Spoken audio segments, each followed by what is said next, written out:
A national standard for drunk driving. The Senate today approved a measure supported by President Clinton to encourage states to set the blood alcohol level at which a driver is legally drunk to 0.08%. Now that's lower than the present legal limit in most states. Drunk drivers are a real menace. But there's another major road hazard, less well known, sleepy drivers. We tried to find out which is more dangerous in our primetime lab.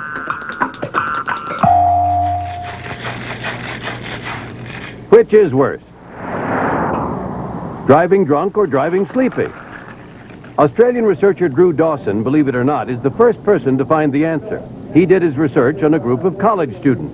We kept them up all night and looked at the effects of fatigue, and then on a second occasion we got them drunk, very drunk in fact. We got their blood alcohol concentrations up to around about 0.1 to 0.12. You'd be surprised which group did better. To demonstrate Dawson's experiment, we used a sleep lab here in Boston. One subject was kept awake all night. The other, well rested, was just given a drink every half an hour until his blood alcohol level read 0.1. To pit the reflexes of someone legally drunk against someone just plain exhausted, we measured alertness with computer tests like these.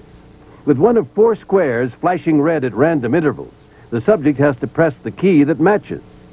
This test measures how fast a person responds when numbers appear on the screen. And we used a driving simulator for a more practical demonstration. That's all yours. Thank you. Just like in the original study, our subject downed 1 drink every 30 minutes. We kept track of his blood alcohol level with a breathalyzer machine. Between drinks, he goes through the different tests. But we also had him walk the line to give us a better gauge of his physical impairment. Enter subject number 2, who will be deprived of sleep. When he arrives, he's hooked up with electrodes to monitor his eye movements, heart rate, muscle and brain activity, so the lab can tell when he's falling asleep. And then he's kept awake for a total of 24 hours. Subject number 1 is being made drunk a half hour at a time. 0.025. 0.04. At this point, his driving seems fine, no accidents. After the 4th drink, his blood alcohol level is up to 0.06, and his reflexes and coordination are still pretty much the same. As for subject number 2, he's performing the same test.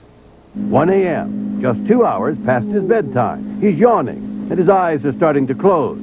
He's been up a total of 18 hours. He moves around to keep himself awake, but it doesn't work. He's crashing.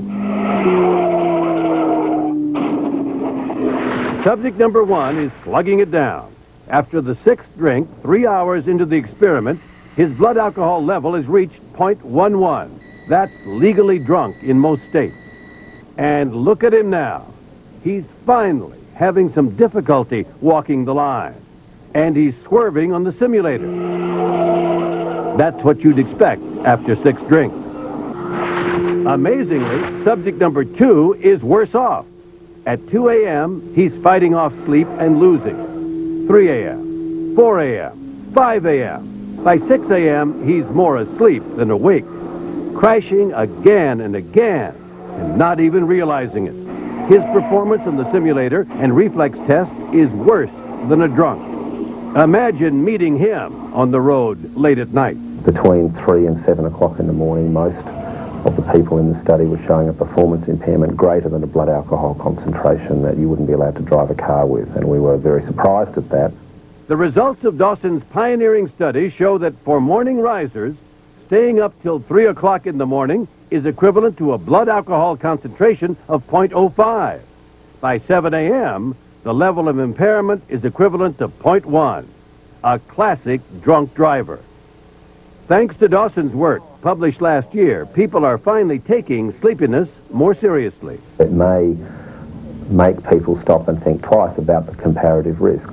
Friends don't let friends drive drunk. Maybe someday soon there'll be a new ad campaign. Friends don't let friends drive sleepy. Remember that how fast you might become legally drunk depends on a variety of individual factors, including weight, what you've had to eat, and how quickly the alcohol was consumed. In some cases, driving ability can be impaired after just 1 drink.